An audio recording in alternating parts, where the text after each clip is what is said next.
It's the only vibe, Houston's culture evolution of the choice, KTSU 90.9 FM, your community station. Michele McKnight here, and it is another Women Crushing It Wednesday, and I have dope Houston influencer joining me, Shay Regis, or do we want to go by your IG name? My husband wants Regis, so okay, he was Regis. adamant about he that. He wants his recognition. He does. Okay, well, welcome to the show. Thank you, Michele. It's crazy because you were just telling me this is your first ever radio interview. It is. But it's kind of like irrelevant because at this point, you know, social media has kind of taken over or rather like is in place of frequencies and FM dials and TV. It's like a whole nother portal. I can see that. But I feel like radio is always going to be that staple. It was the beginning, the foundation of, you know, journalism and media. So it's not going anywhere. Okay. So before we dive deep into the story of Shay, I got to throw you for a loop real quick. So, you know, we've met before.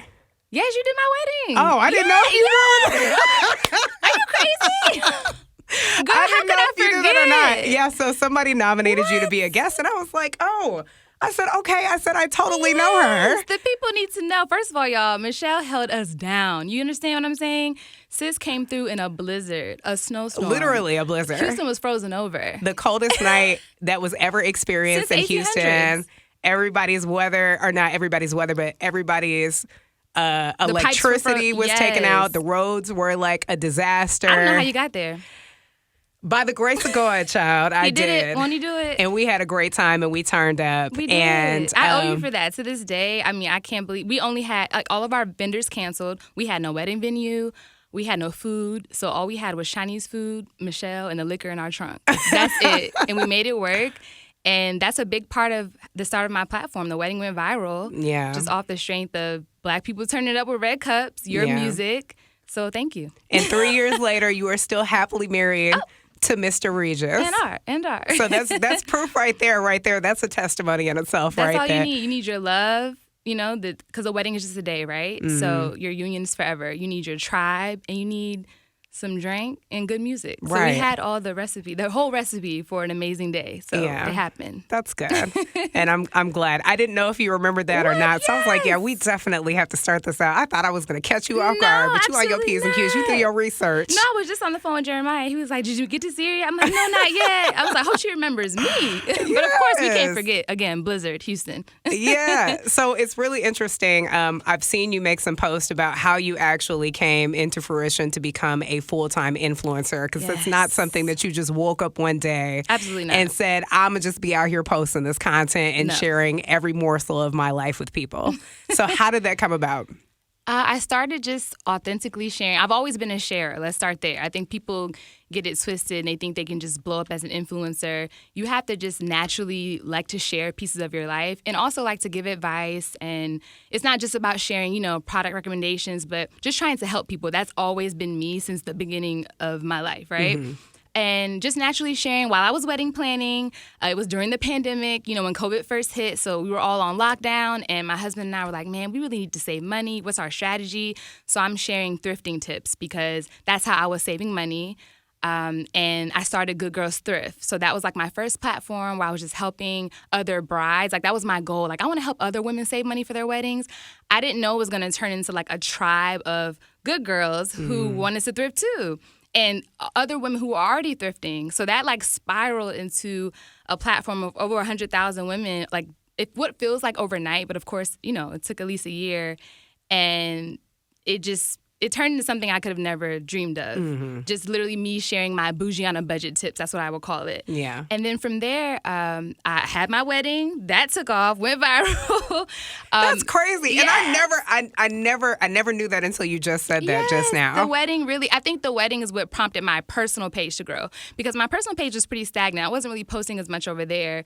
I was all into the thrift world. But once the wedding took off, I saw, okay, people want to know more about like the girl behind the thrifting. You know, what is she doing? She's in love. Is she going to start a family? So then got pregnant. We had Gigi. And actually, before we had Gigi, I was 6 months pregnant. I got laid off because I was working in tech. And I got laid off. You know how tech is. It's a super volatile industry. I got laid off, and I'm like, oh, my God, who's going to hire me at 6 months pregnant? Like, at that point, I'm starting to show.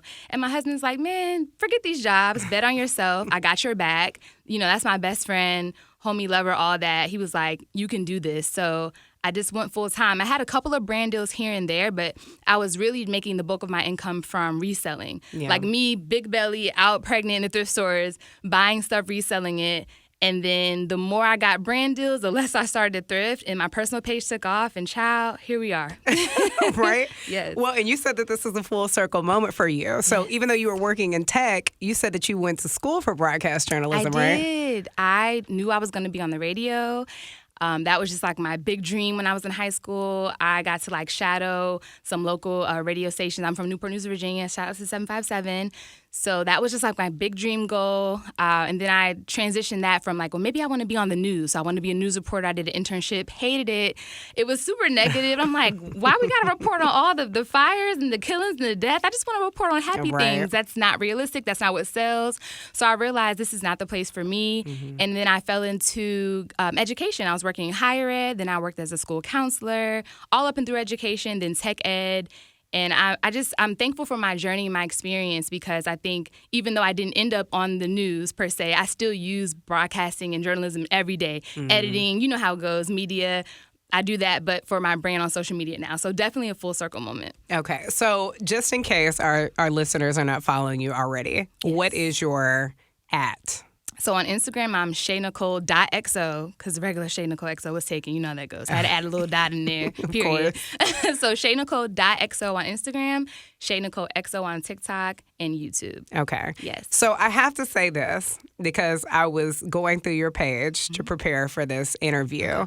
And, you know, you've kind of changed things up. You just said, you know, obviously you started being a little bit more transparent on your personal page. For sure. So some of the recent content that you've been doing, which I actually really, really like and I enjoy is you being 100% authentic with your followers, showing your everyday duties, but then you talk about your different truths.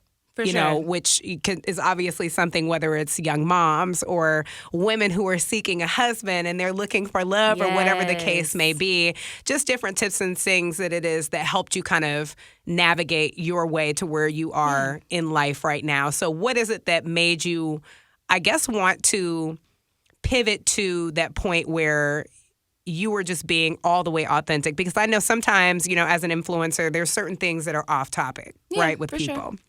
That you don't necessarily want people to know about your personal space, your personal life, and your personal business. Mm-hmm. So what is it that kind of led you into getting into that?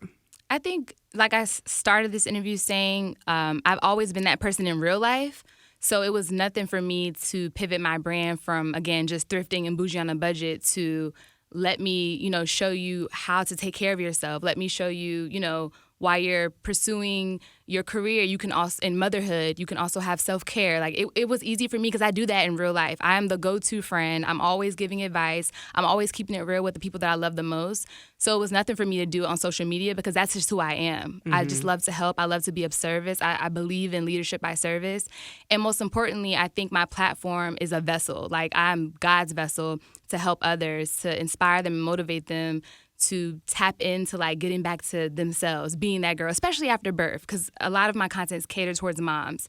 And I see so much of my own mother when I look at a lot of people that follow me, like people that are burnt out and they're stressed. And I just remember growing up, my mom, I never really saw her getting into self-care. Besides getting her hair done, you know, or getting her nails done, I never saw her like take a spa day or just take a day to like sit on the couch and do nothing. You know, Saturday was gospel music, let's clean. You know how that goes, that meme we always see. So that was like one of my bigger motivations. And shout out to my mom, first of all, because I don't want to like paint a picture of that. You know, hey mom, hey Mama Moss.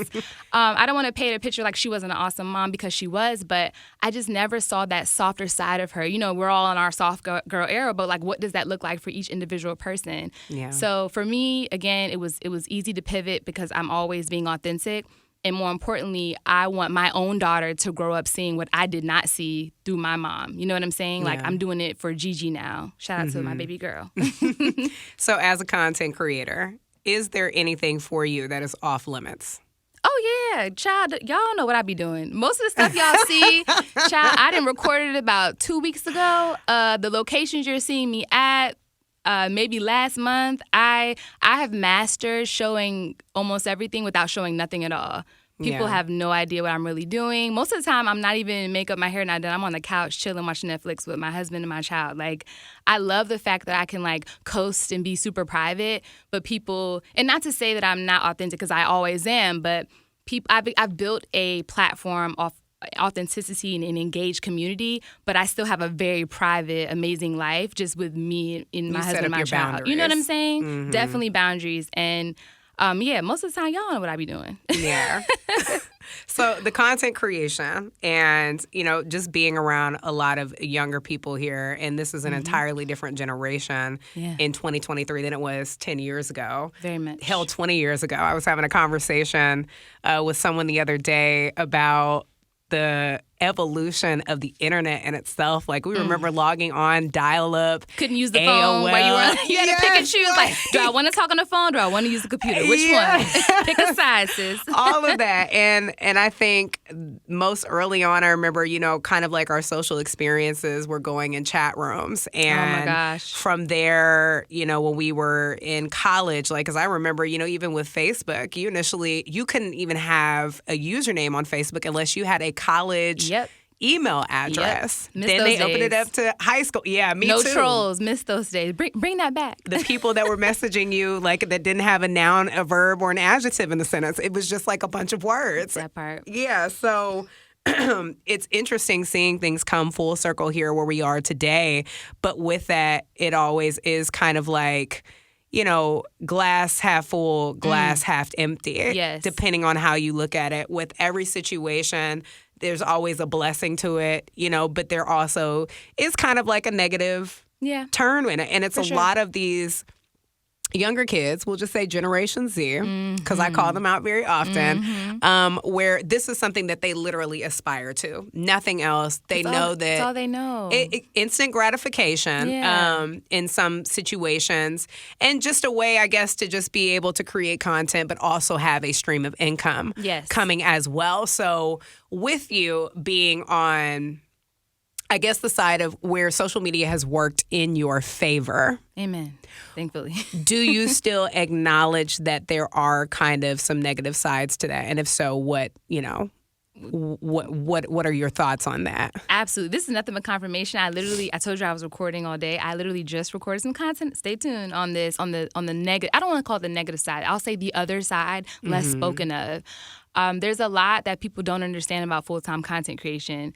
Aside from dealing with people constantly projecting and trolls and, just people doing the most online, you have to know how to budget, honey. I mean, it sounds glamorous, right? Like, these brands are going to come pay you a big bag, but you're not going to see that money for maybe 60, 90 days post-content. You know what I'm saying? Like, when the contract closes. So what are you doing for money in the meantime? How are you budgeting? And a lot of times you're a one-man band. You're recording, you're shooting, you're editing, you're doing everything yourself. Because you're always on camera, you got to learn how to do your own hair and makeup.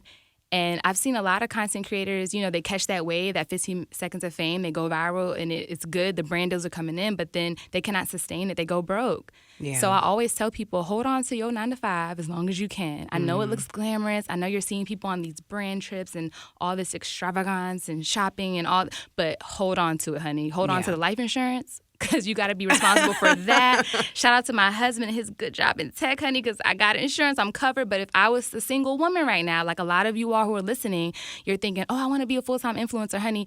You have to learn how to navigate as an entrepreneur, right? Yeah. And as a full-time business owner, where are you getting your health insurance from? How are you paying your taxes? Because the money that you're getting is untaxed. And, honey, the IRS is going to come get their coins. So you got to be able to, again, budget and prepare for those rainy days, have an emergency fund. There's a lot of behind the scenes. Sometimes when contracts fall through, learning to never count on money that you don't have in your account yet. There's a lot of, I'll say it's a big roller coaster of emotions when it comes to being an influencer or just a content creator, period. So I don't want Gen Z or anyone listening to this to get the misconception that it's all sweet and it's all we just rolling in dough. You can get there, but you need solid people in your corner. You need management eventually. I started off with no manager. Thank God I have one now, because legalities, contracts. I mean, I can go on for days. Stay tuned, because I'm going to post about it soon. I have a whole series coming on this, but please don't let this fast life of the fast money, that what it looks like, get you caught up and you end up leaving your job and your security blanket before you're ready, period. I'm glad that you brought this up, Shay, because for people, obviously, that already follow you, they know what to expect from you. For other people just listening to the conversation, I do think it's good information. Again, I keep using the word transparency. For sure. I also really believe in being intentional, and you are really intentional with your content. And so while you are a full-time content creator, it's almost like you are also a relationship guru and, life coach. a MUA. Yeah, a life coach when it comes down to it. And you keep referencing your husband, and your husband ultimately was your backbone and your support system to tell you, Amen. Sis, you got this. Go ahead and do this. I'm going to hold it down. You're going to figure it out. You're already really good at this. So I'm going to let you and allow you this time to shine. For sure. And so with that being said, for all of my single ladies, because this is Women Crushing It Wednesday, so, we have to have a real conversation. We do. What are some of those tips, whether it's things that you've shared in some of your previous content videos, for my ladies who are out here and they are looking for that person who is their better half? What were some things that helped you and led you to meeting your husband? I'm always transparent, y'all. I'm not going to lie. It is divine intervention. My husband and I have crossed paths several times, years before we ever met, and we didn't even know each other. We were in the same room a couple of times. I owe nothing. I owe it to God, honestly, because I did nothing to deserve this love that I have. I don't want to sell like a fake manifestation story. No shade to the people that manifested their husbands. No shade to them. But I feel like that's like a trend now we're seeing, like how to manifest your dream relationship. No, baby, you need to get in alignment and let God do the work for you, okay? And most people already know, but if you're new to my platforms, I had my husband's name tattooed about 2 to 3 years before I even met him. His name is Jeremiah, and I'll show you. I have a tattoo of Jeremiah 29:11 on my wrist. Yeah. Okay, and that's happens to be our favorite scripture. But I said all that to say, I personally think, and I was just talking on my platform about this, I think that God has created someone for all of us. I don't think we're meant to be alone, but I think sometimes we're just so caught up in our heads, we're not like mentally and emotionally ready to receive that person, and we end up fumbling the bag. Like you ever heard of like the one that got away? So in this very moment, I don't have solid tips because I think that my love story is one of a kind. I don't mean to sound like cheesy and romantic, but it is what it is. Like it is really divine. Like, how did you get your husband's name tatted before you ever met him? Like, that's crazy. Yeah. But for those who are just in general, maybe you're not ready for a husband, you're not sure, you're just tired of being alone, I would just encourage you to not get so caught up in, again, like what it looks like on social media, because although this love story that I met my husband, we fell in love, we were dating long distance, I moved down here, got a one-way ticket. It's really like a movie, right? And then we bought a house, got married. No, we got married, bought a house, had our baby, entrepreneurship, all this looks good, right? It's still a lot of work. And I think that's not shown on social media. So I would encourage single women that are hearing this right now, try to do as much work as you can on yourself to prepare to meet whoever it's going to be, whether it's your husband, your long-term partner, et cetera, because everyone doesn't desire marriage. Go to therapy. I know y'all tired of hearing it, but it's true. Yeah. Try to heal your old wounds and try to do a lot of the bulk work in advance before you meet that person, because then it'll make it way more seamless. Because I'm not going to lie, I did work on myself, but I didn't do as much as I could have. So for the first year of our marriage, because we're coming up on 3 years, shout out to us, but for the first year of our marriage, it was very much like trying to fit two pieces of a puzzle. We know it's meant to work, but like, trying to turn it each way. And we're both so stubborn, both very like alpha, male and female. And we could have saved a lot of time if we would have been doing like individual work first. So I just want to encourage, again, all my ladies out there, do some work on yourself and then let God do the work, the rest, if that makes sense. Well, a toast to Jeremiah Regis for making you a missus. Amen. But Shay Nicole is a brand in herself, and you do have a lot of brand partnerships. And I saw you post something too, one of a makeup line or something like that you have. Are you doing something as an influencer with them, or? Oh, so I am a Sephora Squad finalist. Shout out to Sephora. Fingers crossed we don't find out what who made the final squad until June 21st. But for those of you listening who are not familiar, most of y'all probably are, but Sephora Squad is a 1-year paid ambassadorship with Sephora, and you get to work with all of their brands. So, we're talking Fenty, we're talking Makeup Forever, we're talking Charlotte Tilbury, like all the girls, right? Fragrances, Dior, YSL, Chanel, everything. So I am like praying and hoping I get it. And it's a combination of a couple of things. They're going to be looking at, of course, your engagement, your audience, your reach, your impressions, all that, and then your testimonials. So thank you all so much for those of you who have left me a testimonial. I really appreciate it. Again, we don't find out till June 21st, but it might be up, y'all. I'm just saying. We might be out of here. I don't know.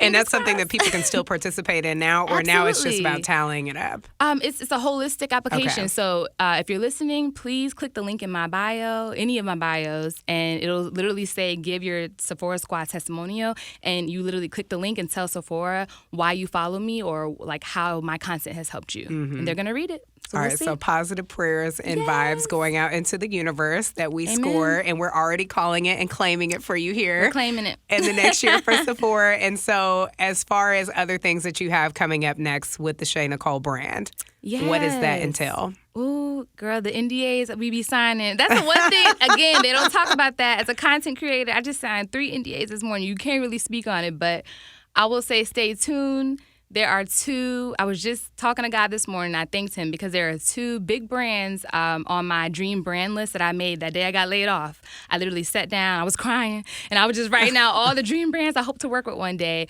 Gerber was at the top of that list because, again, I was pregnant, worked with Gerber, got a whole year sponsorship with them. Yeah. And then there's 2 more that I just crossed off that list. I signed the contracts this morning, so stay tuned. And when y'all see, y'all gonna know because this brand's I've been posting for a long time. Yeah, and the thing is too, again, this was not an overnight situation Absolutely for you. not. I think that's important to note for people who are listening as well. But for our future content creators and our content creators who are looking for the direction that they need to go in to be the best version of themselves, because you don't want to be trying to do what somebody else is trying to do. That part. Stay in your lane. That's the best way to do it. Yes. What would you have, or what words do you have for them as we close out here, from one content creator to another content creator? Do your best to tap into pursuing your purpose. And that's that thing where you would do it without any money at all. Like, I would literally help people, again, like I told you, in my everyday life, no matter what. So go back to the drawing board. Stop chasing, trying to be a lifestyle influencer, lash tech, travel age, all these things that you're seeing you think is going to make you money. Don't chase the bag. I know it sounds crazy, but don't chase the bag. Chase your passion, that thing that's burning inside of you that you just have to wake up and do. Chase that, and then I promise y'all the money will come. As cliche as it sounds, because, again, I started off with thrifting, loved it, but that was given more hobby, right? The coins was not that much in thrifting. The coins was in the brand deals, right? So, again, chase your passion and purpose. Talk to God about it. Go back to your roots. And also ask people, like, what would you call me for advice on? Like, what would you call me for? Because sometimes your tribe has the answers, the people that love you most. So talk to your tribe, talk to God, most importantly, and, again, chase passion and purpose, and I promise you're going to see those coins. Shay Nicole, Houston influencer. We definitely appreciate you. A toast to a woman who is crushing her. Yes. Thank you so much for joining me on the show. And as always, friends, we encourage you, if you would ever like to nominate someone to be a guest for Women Crushing It Wednesday, you can email me at radiomichellemcknight@gmail.com, MichelemcKnight, as well as vibehouston.com. Thanks again, Shay. Thank you.